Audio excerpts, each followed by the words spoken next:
Here is a story I have never told anyone, partly because elements of the story are just not appropriate in most social situations. As a result, I've locked this away in my memory, and I rarely think about it.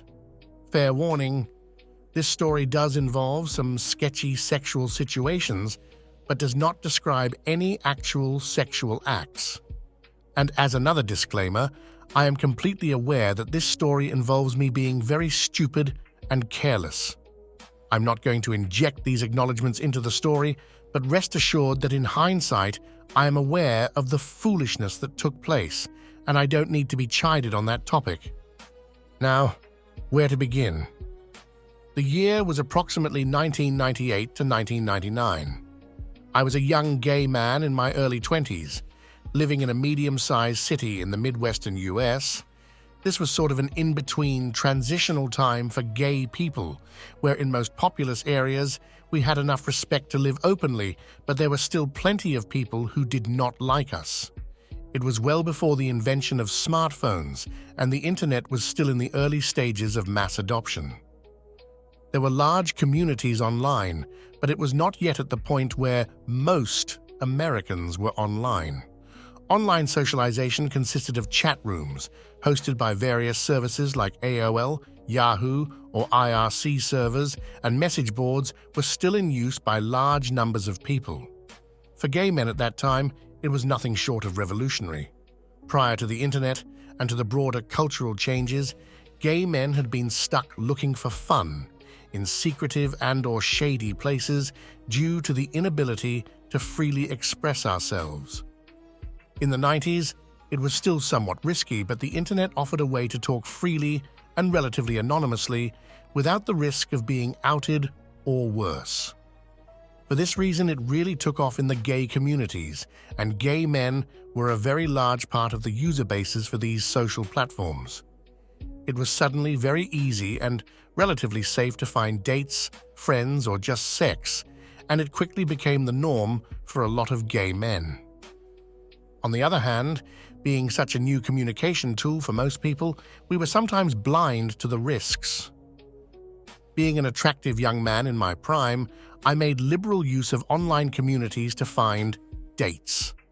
That is to say, I had plenty of hookups.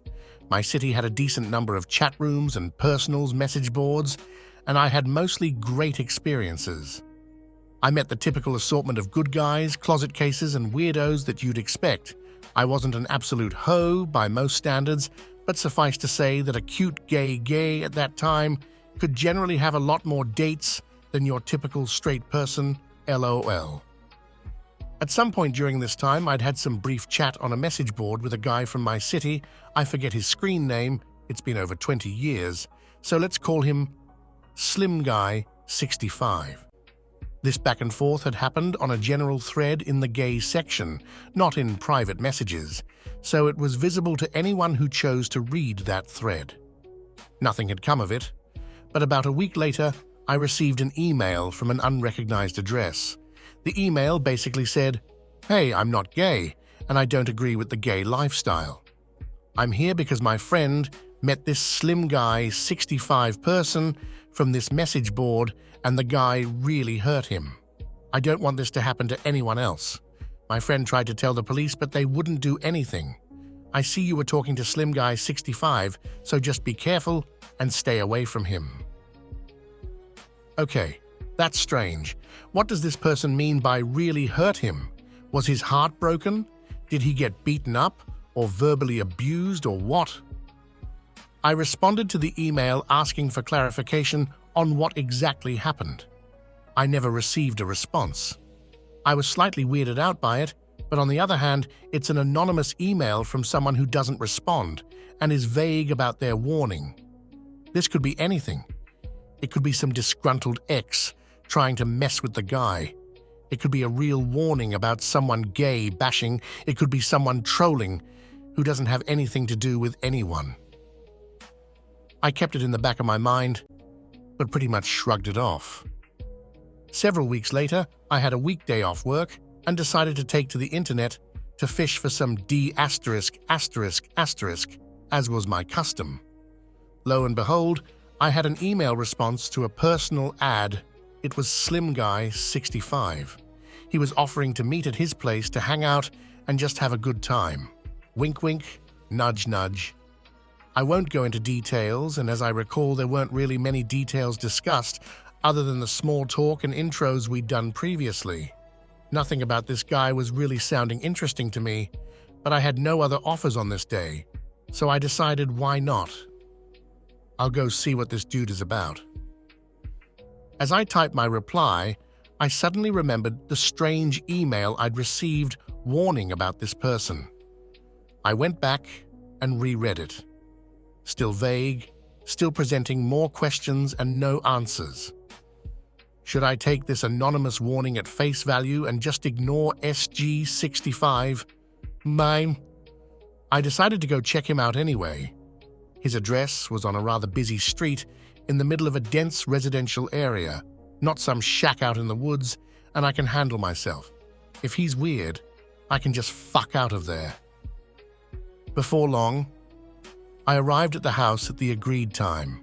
It was a duplex-style house with one apartment on the ground floor and one on the second floor, part of a row of several identical duplexes. It was the middle of the afternoon. There was plenty of traffic on the street and the occasional person out on their porch or in their backyard. I pulled up the driveway to the parking area behind the house, got out, and knocked on the door. The guy that answered was a pretty normal, kind of mousy-looking man, probably in his 40s. Slight, slim build, soft-spoken, looked like any guy working in an office cubicle somewhere. Not really my type, but honestly, my curiosity was piqued, and I had nothing better to do. So I stepped inside to take a look around and gauge the situation, with the warning email fresh in my mind. I stepped into the back door, into the kitchen. It was very clean, and there was nothing out on the counters, and no table and chairs or anything. That is to say, it did not look like someone was living there. It had been kept up and cleaned, but looked empty. Looking out into the apartment, I could see that it was not set up as a living space. A large window with sliding glass was between the kitchen and living room, and I could see what looked like a large table out in the living room area. SG65 said something like this isn't where I live. A friend of mine used to run a doctor's office here. I maintain the building for him. It's private, though. We have the place to ourselves. Weird. Okay. He shut the back door and locked it with a keyed deadbolt, the kind that you need a key to open, even from the inside, and put his keys back in his pocket, saying, "So, what do you want to do?" At this point, my danger sense spiked. This is not a normal home, and why is he locking the door like that? It's not necessarily suspect. A lot of people have that sort of lock on their door, and the door has a window, so it even makes sense. Still, something is not right here, I can tell, and now I'm locked in. I asked him why he was locking the door like that, which immediately flustered him. He was looking rather nervous, and his voice was a little wavery and halting, not quite stuttering, but almost. He said, well, we don't want someone to come in and interrupt us, right?" Flashing a weak, unconvincing smile. His demeanor and body language were all I needed to confirm that this guy was up to no good, or at least there was something he was hiding. However, I could tell that I was intimidating him. I was not a particularly muscular kid, but I have a larger frame. Like, even when I'm at my very thinnest, I will still wear size L tops and 36 waist pants, so I look big, which people tend to interpret as me being stronger than I really am. Also, I'm not a tough guy at all, but I have a resting facial expression that makes me look like a badass thug. People who don't know me often assume that I'm rough or something. I sometimes use this to my advantage while I can, because before long, a new acquaintance will eventually figure out that I'm a total wimp, LOL. But this was definitely an occasion to play up the tough guy appearance, and I did exactly that. I put on my best steely face and told him to unlock the door and that I don't want to be locked in here. He looked for a moment like he was going to pee his pants, then he said, "Okay, all right, I'll unlock this." He unlocked the deadbolt, and I'll just lock the knob here. And he turned the little dial that locks the doorknob. That was fine with me. I continued to stare at him until he said, "I'll leave the keys on the counter right here," and he set his keys down near the sink. I was relatively satisfied with that answer. At this point, though, my adrenaline was flowing. I was almost in full fight or flight mode, but I was kind of stuck in place. The guy was between me and the door. I was freaked out, but this little weasel did not appear to pose any immediate physical threat to me. I could tell that his pant pockets were empty and that I was intimidating the living hell out of him. I didn't know yet exactly what to do. Now keep in mind that despite my wordy descriptions, this all happened very quickly, without any really long pauses. It had only been maybe 1 to 2 minutes since I had stepped in the door. This all happened at the pace of a conversation. The guy was obviously nervous and trying not to appear so. He said, "Well, let's go in," and walked a wide path around me through the kitchen into what would normally be the living room and toward the hall to the right from there.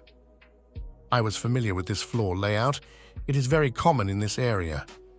The hallway would lead to 2 small bedrooms, with a bathroom in between them. I hesitated, thinking I should just walk out that back door and take off. But really, now I was super curious. I knew there's no way in hell I'm doing anything with this guy. But I kind of want to see what's going on in here. Also, I'm confident that he can't take me if it comes to a fight. So, I slowly headed toward the living room. It felt like I was walking in slow motion. From the kitchen entrance, I could see a large rectangular stainless steel table taking up a lot of the living room. I remember thinking, this looks like a surgical table. It looked like it could rise and tilt, and it had a recessed channel running all the way around the edge. In hindsight, I now know what that was. It was 100% a mortician's table. Dude had a mortician's table in there. But at that time, I thought it looked like a medical table of some sort. There was some other office-type cabinets and stuff around, I think, but now all I really remember is the table in that room. The large front window looking out onto the street was covered by vertical blinds that were closed. SG65 said something like, "This used to be a doctor's office, like I said. Come on back here." The hallway revealed the room setup that I expected. The first bedroom door was closed.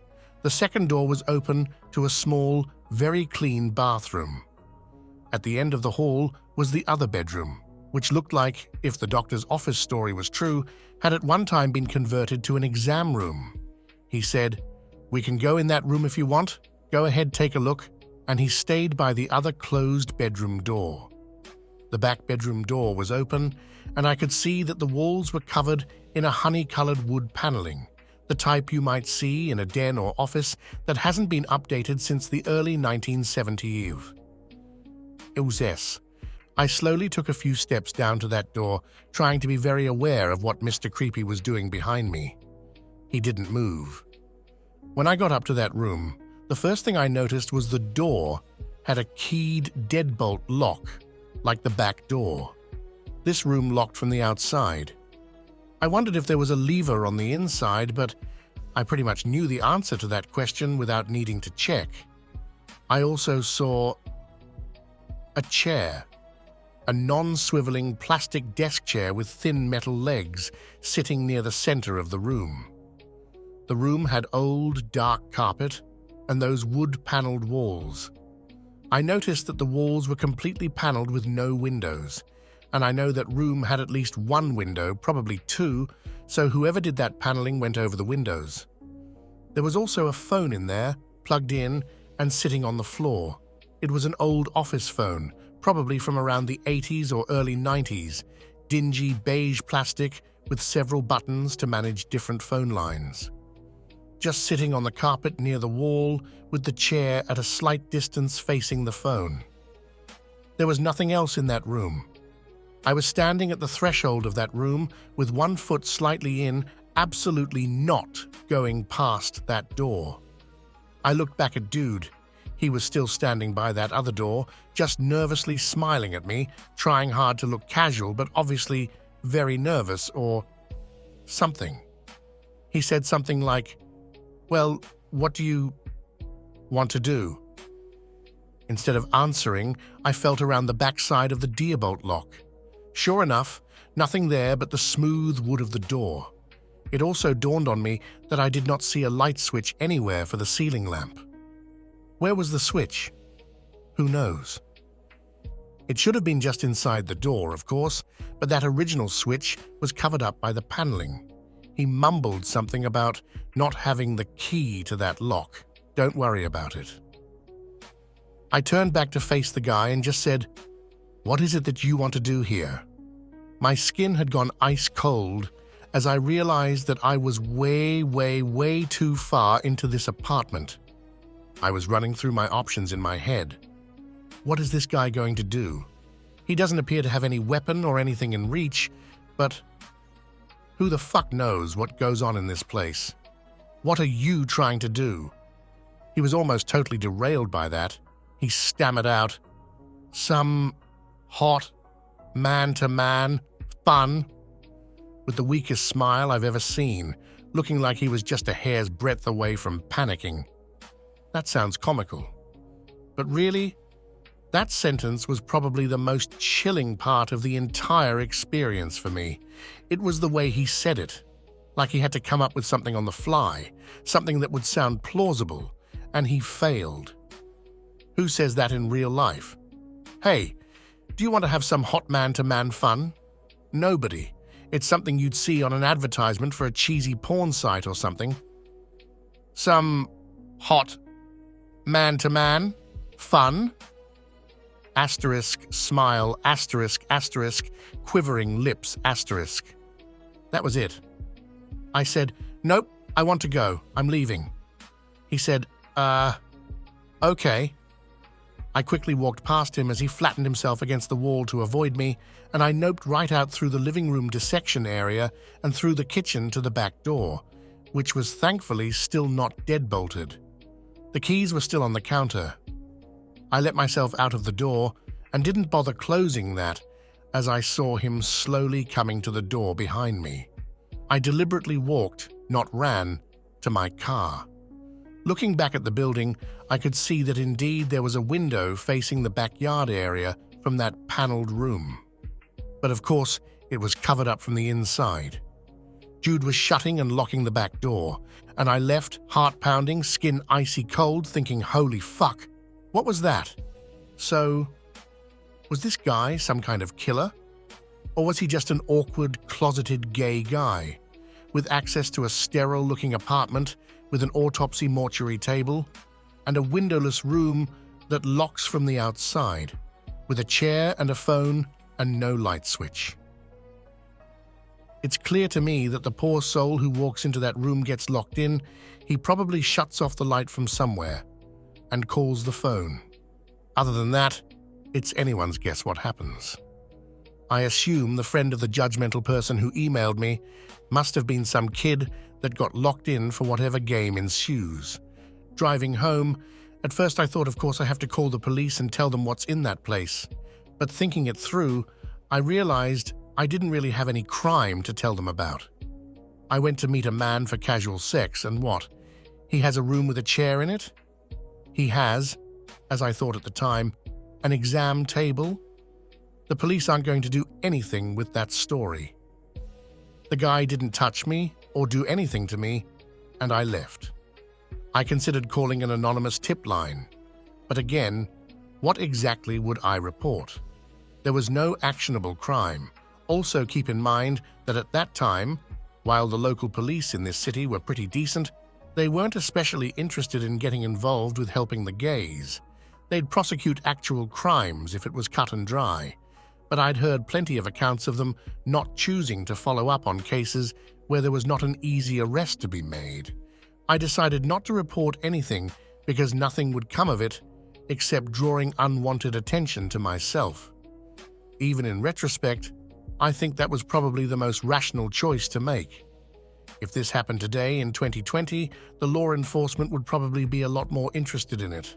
But back then, not so much. So, live and learn. I still drove past that house once in a while in the normal course of life for several years, and I'd pay attention to how it looked. The vertical blinds were closed for maybe 5 or 6 years wherever I went past.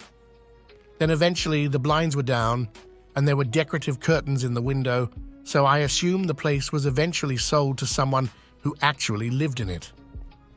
Around 2002, maybe 2003, there was a murder of a young man on the news. He'd been found in the next state, which borders on my city, so it's not very far away. I recognized the guy from the gay community, but didn't know him personally. A friend mentioned to me something about the local serial killer. I said, "What?" He explained that a few young men had gone missing over the past year, each after being at one specific dive bar, and each being found several miles to the north, past the state line, and out in the country. The case on the news matched up with that MO. My friend told me the young guy had been at that bar and left with someone the night that he disappeared. The news report didn't mention anything about a gay bar or similar recent cases, of course. I had to wonder if my acquaintance from the internet had anything to do with it. The location of the murders apparently was nowhere near that duplex, at least according to the story I was told. I never heard of a resolution to that murder on the news or any official mention of a suspected serial killer other than some gossip